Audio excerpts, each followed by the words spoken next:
Hey y'all, I'm Sheena Steward and welcome to Ladyland. Think about your closest friend. Maybe you know where she works, but do you know what she does all day? Do you know her job title? Do you know what she studied in school?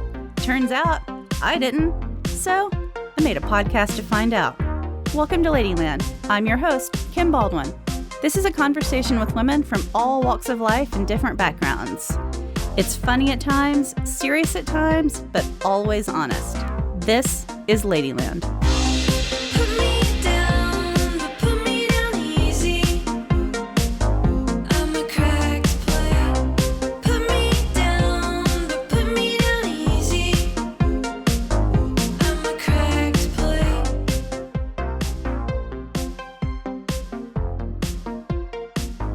Hi, Sheena. Hello. How are you doing? I am awesome. So we're recording this over Skype because we're still in the middle of a pandemic. Also, you are out of town. You're in Minnesota? Minnesota.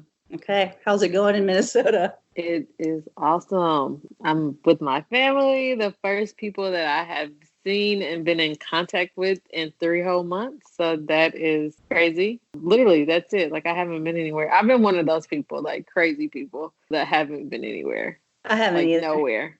Not the store, nowhere. No, I read one of your blog posts and I'm a day behind you. I think you said you quit leaving the house on March 14th. And I think mine was March 15th was the last time like I really was a normal person. Thank you.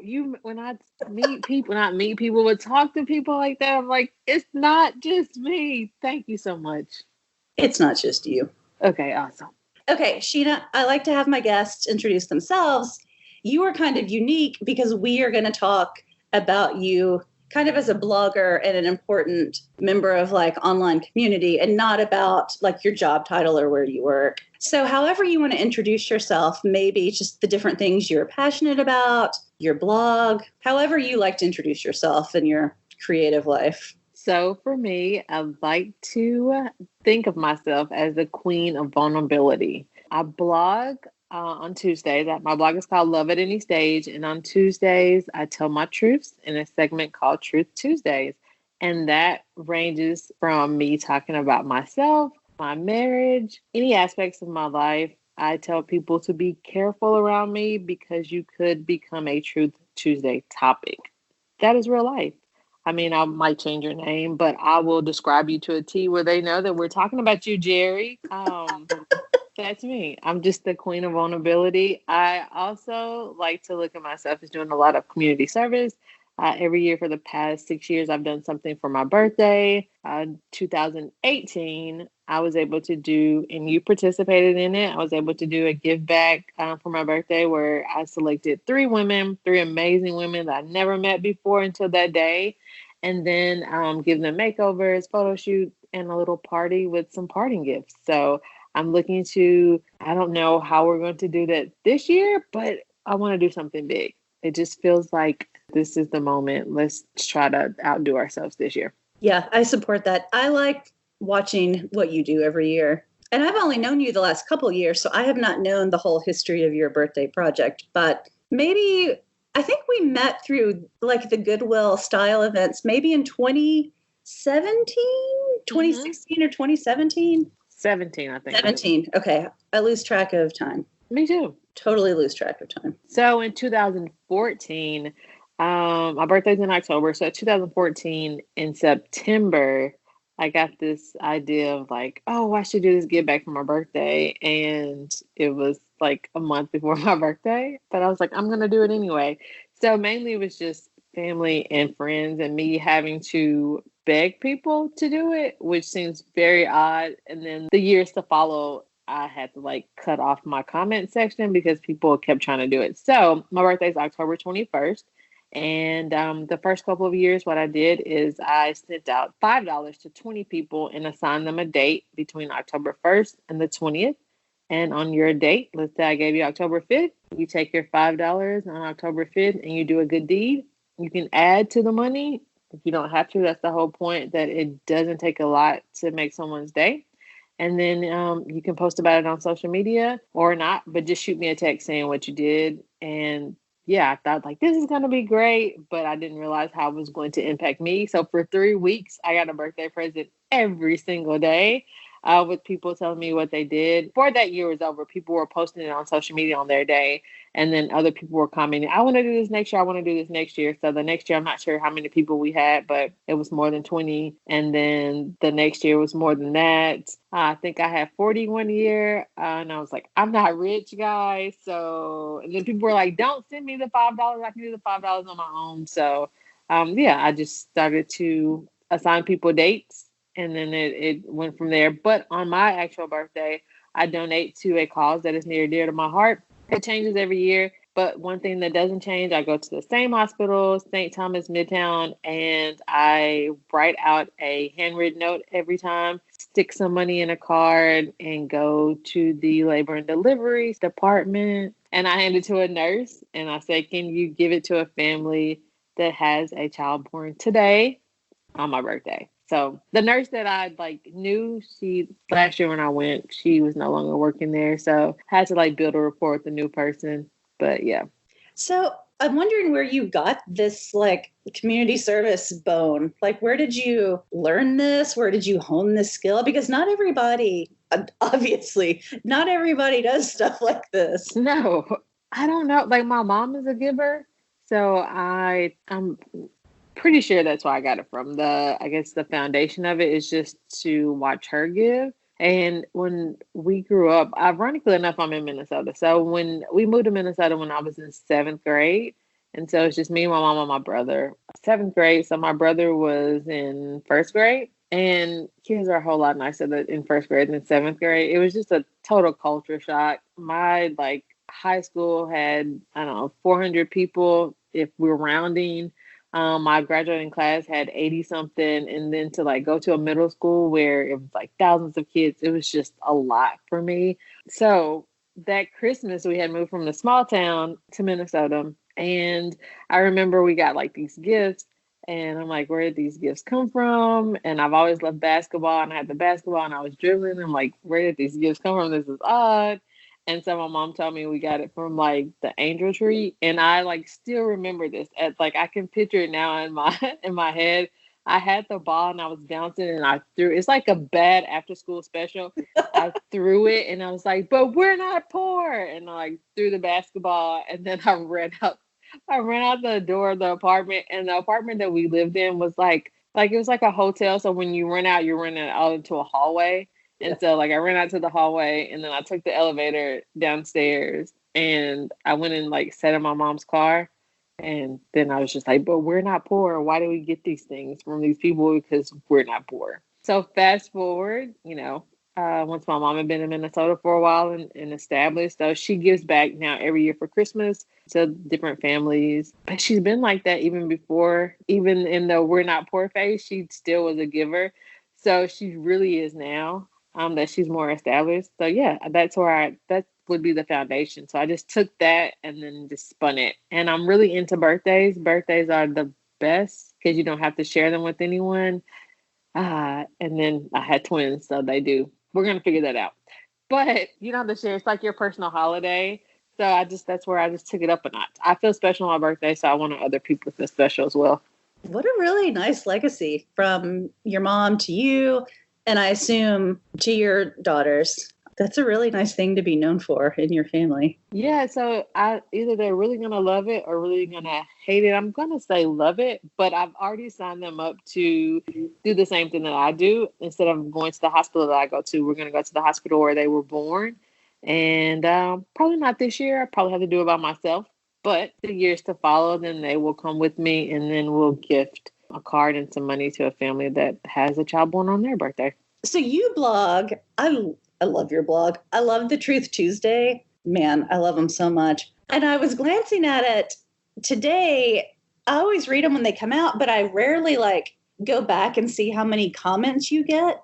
Uh-huh. You get a lot of comments. And I was man, look at Sheena getting 19 comments on a blog post. That's really impressive. People don't comment on blogs anymore. No, they don't.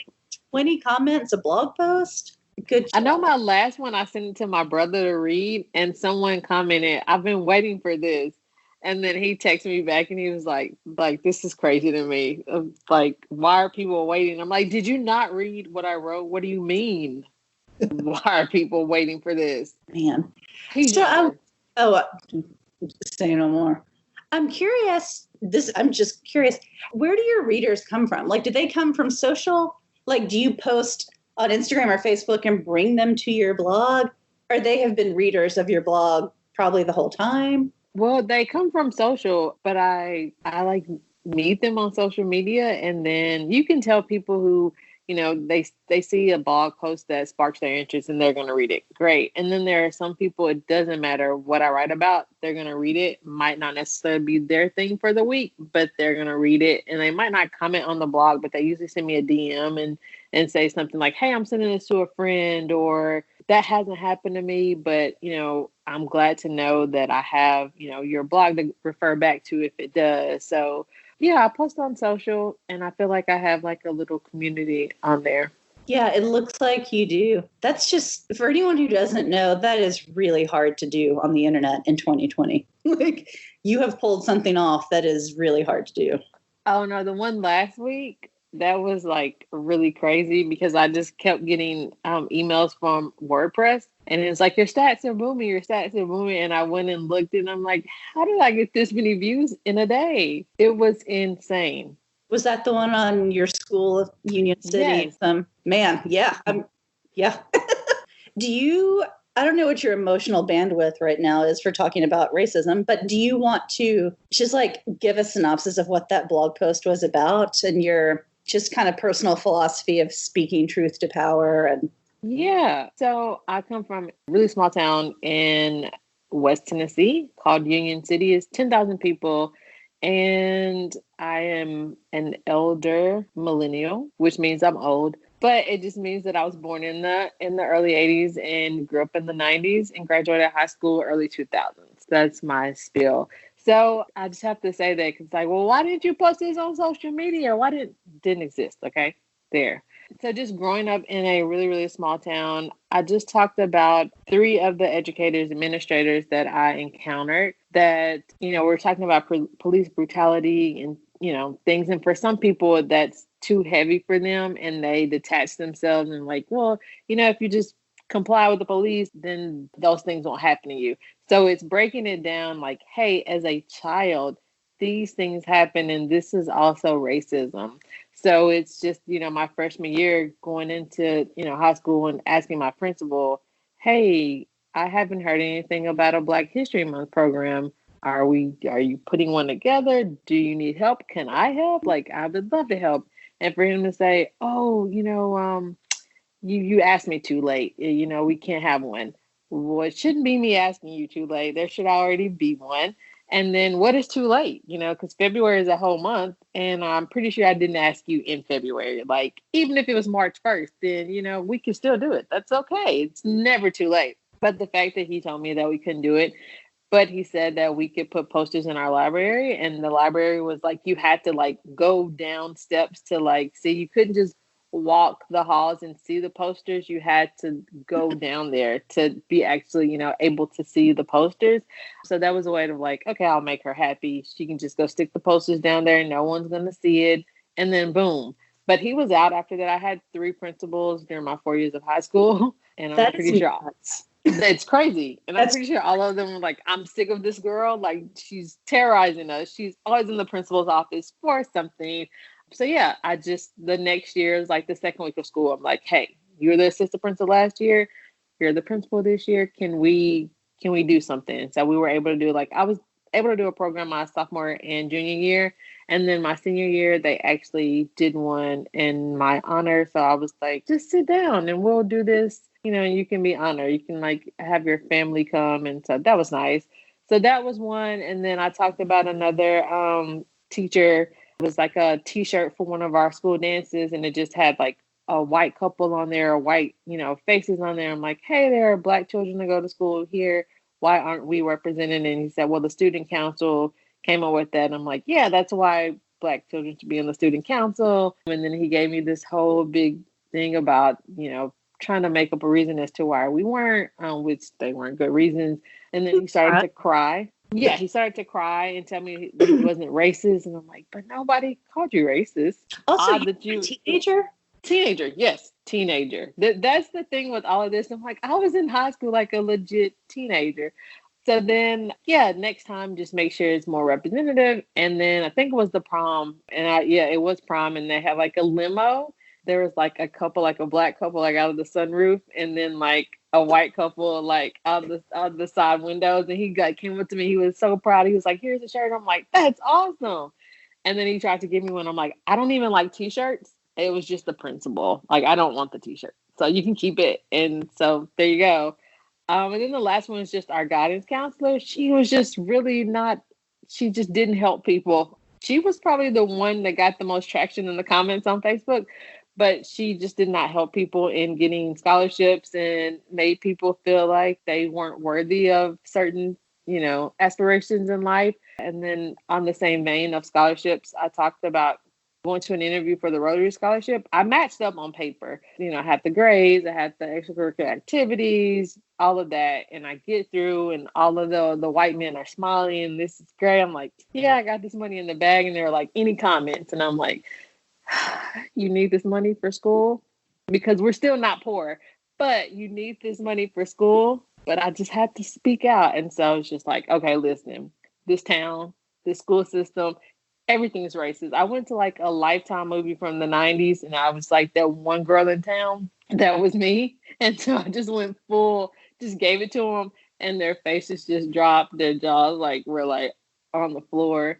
And I'm like, okay. I walked out and I'm like, I'm not getting that scholarship. I did not get that scholarship. That's okay though. That's okay. Yeah, and then I think 2014, 2015, somewhere around there, I started to give out a minority scholarship for my high school. And the guidance counselor was like, the second year, first year was great. The second year, I was like, oh, it was so great. More people are starting to give me more money, so I can do 2 this year. So I was like, I'm going to do 2 scholarships. And she emailed me and said, we're just not getting a lot of minority applications. And I was like, really? She's like, I just feel like we should open it up to everyone. And I'm like, no, we're not going to do that. So we're not going to do that. And after that, I stopped doing it, which I feel really bad. So now I'm working with some people and we're trying to get some stuff back going. And I'm like, I don't have to go through them to help the children. But probably the biggest thing from my high school that I did, again, all of this as a teenager, I'm like, social media should have been around. I was in the band. I hate saying that because that's so lame, but I promise you, when you come from a town of 10,000 people, that's cool, okay? It's cool.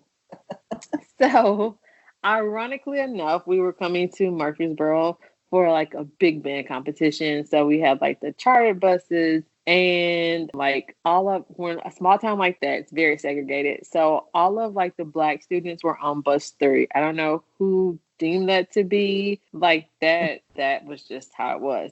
It was that way before I got there. And when we signed up. It says like when you sign up, they're like, sign up when you're a freshman, like sign up for bus 3. I'm like, where's bus 3? Like just so I'm like, okay, bus 3. So we're all on there. So every time we would go for like long trips, we would like our bus, like something wouldn't work. Like one time we could see, we had visual, but no audio. So we're trying to watch movies and like we could see it. And then one of our classmates like, oh, I know this word for word. And so it's like, just shut up, dude. Like we're sick of you. We don't need, it was just really bad. And so this particular time, I don't know what was wrong with our bus, but like we were like angry and like people were like going off and I'm like, just angry. And I'm like, you guys, guess what? We're going to boycott. We're getting off the bus right now. And so the chaperone was like, but we have the coolers up here with all of the food. And I'm like, Miss Tammy, stop it. Like, we can climb over coolers. Stop. Okay. So like I climbed over the cooler. And then I had like my Harriet Tubman moment where I'm like, anybody wants to come with me? I'll help you climb over these coolers. So we're like climbing over coolers, and then we're like we went to like set out on the practice field, and they're like, what are we supposed to do now? I'm like, I don't know, just sit. We're just gonna sit here. And so the parents were coming over, and they're like, we're scheduled to leave in like 10 minutes. Like, we get it, you made your point. I'm like, but I didn't make a point. I'm just sitting here, like, I don't want to talk to you. Like, and so they're like, we have to go. We have to go. And I'm like, no, I need to talk to John. John's the director. I have to talk to him. So then they bring over, like, every time it would be like a person like up higher on the totem pole. And then we finally got to the assistant, and I'm like, nope, still not John. And then John gets over there, and he's mad. He's like, I'm going to have holes in my show, and it's not going to look right. I'm like, I don't care. You can leave. Like, at this point, I'm old enough to drive. I have my car. It's parked over there. I'll leave. Like, my Saturday will be filled with other things. I'll leave, and I'll take all these people with me. And so then he's like, well, we need to come up with a compromise. Like, we walked off, and then we came up with a compromise. Again, I'm a teenager. And so the compromise was that he rode the bus with us. Usually he rides like in a fancy car, but he rode the bus with us. And then when we came back, then he would switch out a bus and give us like another bus. So there were like so many things in high school. I know when like I walked across that stage, they were so happy. Like, she is out of here. Don't come back. Man, I love that you were like a rural Tennessee teenage activist. Yes. That's so on brand for you. Yes. And they would like always like call my mom when she was still in Minnesota, because I left Minnesota and went back to Tennessee. And like, was she disrespectful to anyone? They're like, no. So she's like, well, yeah, I'm not sure what you want me to do, because I support this. We can have a talk about it at home, but it's probably just going to be me saying, keep going. So I'm not sure, thanks for calling, but she's not going to get in trouble though. That is great. Yeah, that's great. So that was like the last blog post, and it went like, it was insane. Like, how many views, like how many shares, how many comments, and just the conversations that have started. Like, people that were like my parents' age commenting. I'm like, is anybody reading this? So we see how far this has gone back. Like, this is insane. Man, good job. That's hard to do. It's hard to write something that resonates with that many different age groups and across that many platforms. You're a good writer. Do you know that? Thank you. Hi. Do you like podcasts? I hope so, because you're listening to one. If you like podcasts, I have something else you might like. Audiobooks. Libro FM is the first and only company that lets you purchase audiobooks directly from your local bookstore. P.S. We have 2 of those here in Nashville.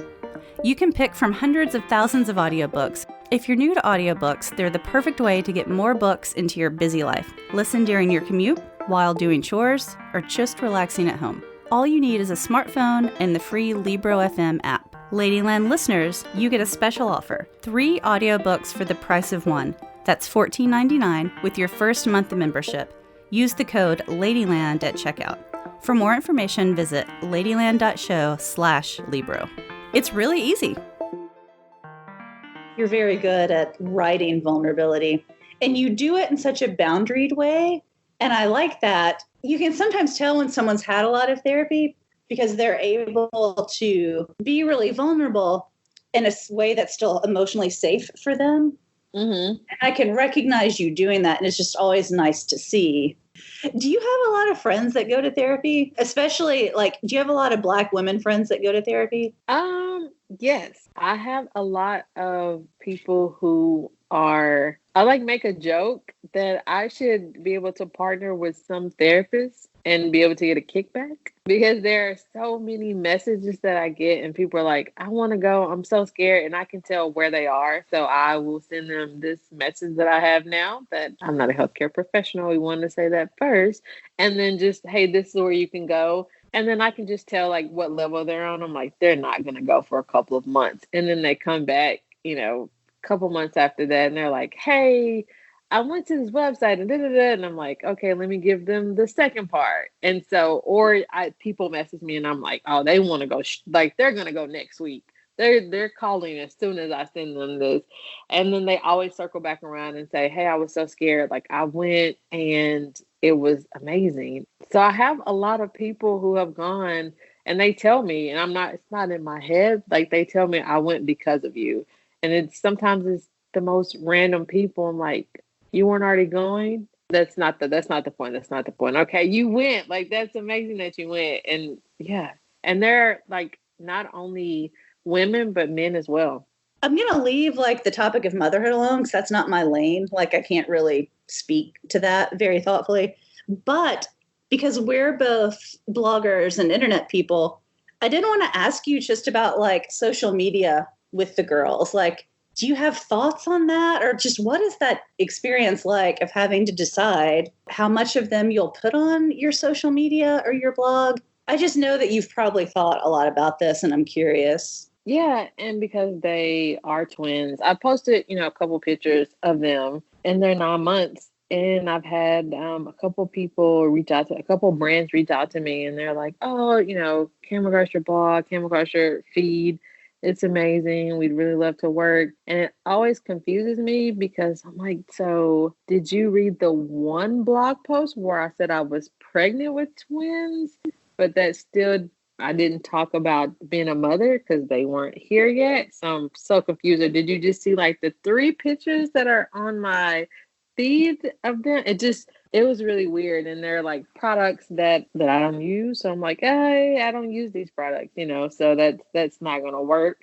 It's been a subject where I'm not really sure where I want to go with it. If some days I'm like, oh, they're twins and they're so amazing because that's so different from just a singleton. I even mess with my mom when she's talking about different things. I'm like, wait, everyone here that's here, raise your hand if you've had 2 babies kicking you in your womb at the same time. Just me? Okay, everyone else be quiet and just let me do this. So that's my way to get her to be quiet. Because if I say 2 children, then she's going to mention my crazy brother. So we can't do that. So it's just, I guess, I want to share that because it is such an amazing experience having twins. But on the other side, we talked about the boundaries. Every time that I want to push those and talk about it, then it's like I become paralyzed and like, I don't want to talk about that. And recently I realized why I don't want to talk about it, or I should say, I was honest with myself about why I didn't want to talk about it. So coming up on Mother's Day, and a friend and I were talking, I was like, I don't even feel like a mom. Like it feels like odd. And we both said that, but we went in 2 different directions as to why we didn't feel like one. And I'm like, oh no, that's not my issue. My issue is that I'm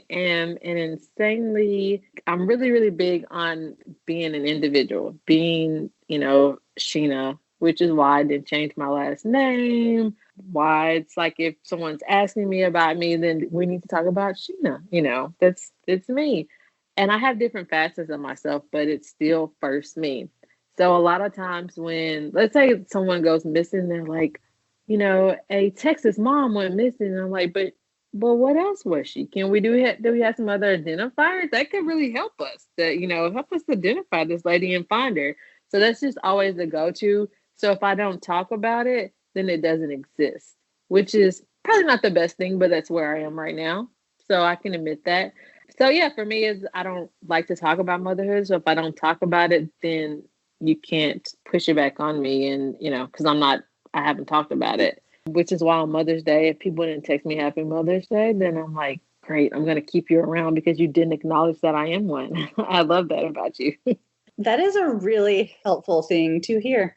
As someone with experience in integration, which sucks and is so hard and takes so long, I have never once thought about when you become a mom that you have to then integrate the self you've been in this new, I've never thought about that till just this second, that you don't just all of a sudden magically merge Sheena and mom into one person. Of course that's a journey, but I have never thought about that. And then it's like I announced that I was pregnant, and then everyone wanted to comment on my pictures. And it's not even, it's the pictures that I'd taken, maybe before I was pregnant. And they're like non-bump pictures, and they're like, oh, hey, sexy mama. Hey, mom. I'm like, 2 weeks ago, no one said sexy mama. They just might have said sexy. I mean, it's okay. So it's like, wow, all of a sudden, is it like sexy mama or mama? So I made a blog post, and not even a blog post. It was just a Instagram post. And it's like, my name is Sheena, like Miss Steward, if you're nasty or something like that. It's just giving Janet. And I know that people don't mean any harm by it, but those are my boundaries. That's where I like to draw the line. Still refer to me as Sheena, because unless you're 2 people, Dylan or Harper, then I'm not your mother. So this is very odd. I'm like, so we just walk around and say, hey, mama, to that's just odd. Yeah, it was just a bit much for me. So I'm like, I'm still Sheena to you. If we're friends, then I'm still, friend Sheena. If we're blogger friends, then I'm still blogger friend. Whatever my relationship is to you, it hasn't changed because I have people growing inside of me. That doesn't change. Yeah, I'm still Anthony's wife, the way in which I wife. will be different because we're on this journey together. But anybody else, I'm like, oh, it's, hey, we're still friends. Let's talk about friends. Yeah, this is a lot for me. This is helpful. Not you. A lot of women are real honest about, especially with me, because I didn't have kids, so I'm just excluded. Like, I think everyone just assumes, like, why would I want to hear about how hard it is to be a mom or become a mom? Like, I didn't choose it. And I'm so interested and I love information. I love to know how people feel and how they're processing this. So I'm glad you said all that. I've never heard it that way. Yeah. And I love women who, they have a certain blog and then they have children and it becomes a mommy blog. There are some people out there who long for that and they want that. I don't really see that being me, which is why I didn't blog a lot when I was pregnant, because I literally blog about my life. And so it's like, what am I supposed to blog about? There's nothing for it. Like, this is what's going on with me. I had 35 doctor's visits because, they're twins and I don't want to blog about that. There are a million gazillion great mommy blogs out there that Love at Any Stage is not going to be one of them. And that's okay. There's, somebody out there to, like you said, you can get that type of information from someone else. For me, I would probably talk about motherhood, just not in the traditional sense, because what do I ever do that's traditional? It would probably be like the unmommy blog. I don't know. I don't hate it. For the most part, you do share a lot of yourself. So I'm curious what you don't show, because I feel like people that don't know you in real life probably feel like they really know you. Like you feel like a friend. There are aspects, I guess, of my marriage that I keep private. And I know some people reading, they're like, really? I feel like I know everything about you guys. You know a lot, and you probably would know, not probably, you would know more. But I mean, I'm married to someone, so I can't just tell all of his business. Gosh, that guy. But I feel as the years go on, then I'm able to talk more freely about certain things because he has given the green light to say, yeah, I'm okay with that. Anytime I would write about us or write about myself, but then he would be even like a backstory to that blog, I would let him read it first. And then it just got to the point where he's like, there's really no need. Like, I know that you know my boundaries for this, so there's no need to let me read all of them. But the very first one that I wrote about us, it took some time for him to be like, okay, yeah, let's do this. Because at first he was like, oh, no, like, no. Can you leave this part out? Can you leave this part out? I'm like, this is a fairy tale blog. That's the whole point of me not...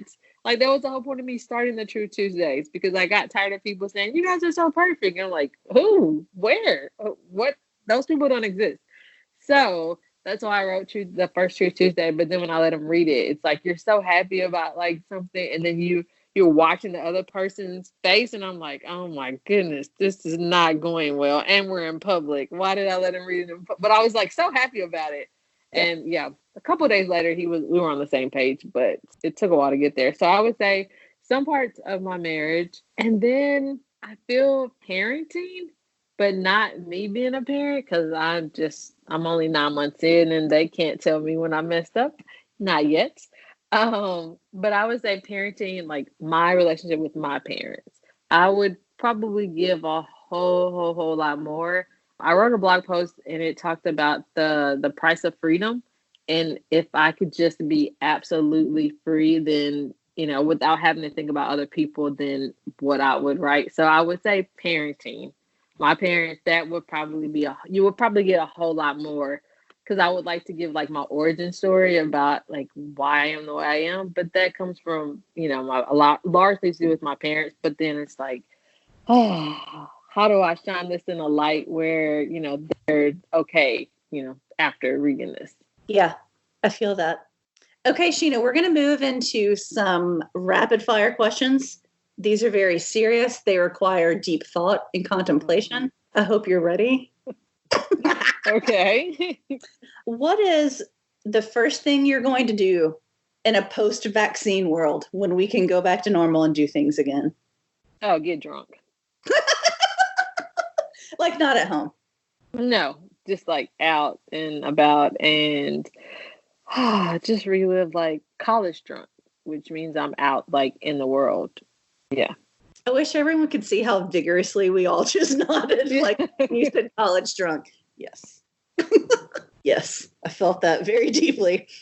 Speaking of, what is your go-to way to unwind? Oh, so I don't want to say get drunk. Not going to say that. So I have drank a lot of red wine since I've been in quarantine. But really listening to podcasts, that has been amazing during this time. Just taking a drive and listening to podcasts. Do you have any favorite podcasts? You've been on some too lately. I need to listen to the ones you've been on. Yeah, I listened to one called Ratchet and Respectable. You have to have a balance in life. So it's Demetria L. Lucas. I love hers. And then because I love basketball, I listen to one called All the Smoke. And it's really not too much about basketball. It's, two guys, two former players, and it's ridiculous. It's like so entertaining. I just laughed the whole time. Like one episode had Snoop on it, and it was funny. It was gold. Okay. Duly noted. I know nothing about basketball, so I'm never going to listen to that, but maybe someone else does. Please. What's your favorite thing to write about? Myself, my journey. I love that answer. Myself. Yeah.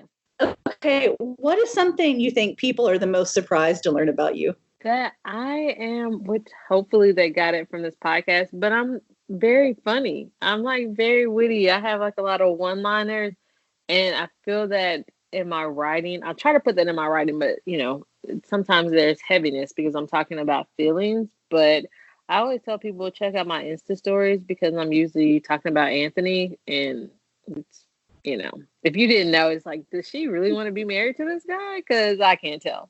And then my response is, what day is it? I don't know. Just depends. Yeah, you are very funny. Yeah. When people ask like, hey, how are you guys making it? Like, how is it going in this? Like my response is, I'm still married and the girls are still alive. That's all I can give you right now. That's it. That's like the bar is like really low. They're still alive. And somehow, some way we're still married. Like my vows are being tested. Oh, they're being tested. Yeah, that's real. Mm-hmm. This is the last question. You can't explain your answer. Oh, geez. What is your guilty pleasure song? Anything by Matchbox 20. I'm so disappointed. Oh my God, Sheena. Okay. I mean, I almost just hung up on the call. I'm not saying anything. You told me I couldn't, so there's that. No, it says enough. Oh my God. Sheena, thank you for doing this today. Thank you. This was a lot of time, so thank you. I'm Kim Baldwin, and that's our show. Thanks so much for joining us. To find full show notes, head over to ladyland.show. And if you know a lady that I need to meet, slip into my DMs. You can find me at Ladyland_podcast on Instagram. This podcast is produced by Mary Catherine Rooker and brought to you by We Own This Town. Logo by Elizabeth Williams. Music by UDrive. Download anywhere you listen to podcasts. If you have a minute, please go to Apple Podcasts and subscribe, rate, and review Ladyland. Thanks again for listening. See you next time.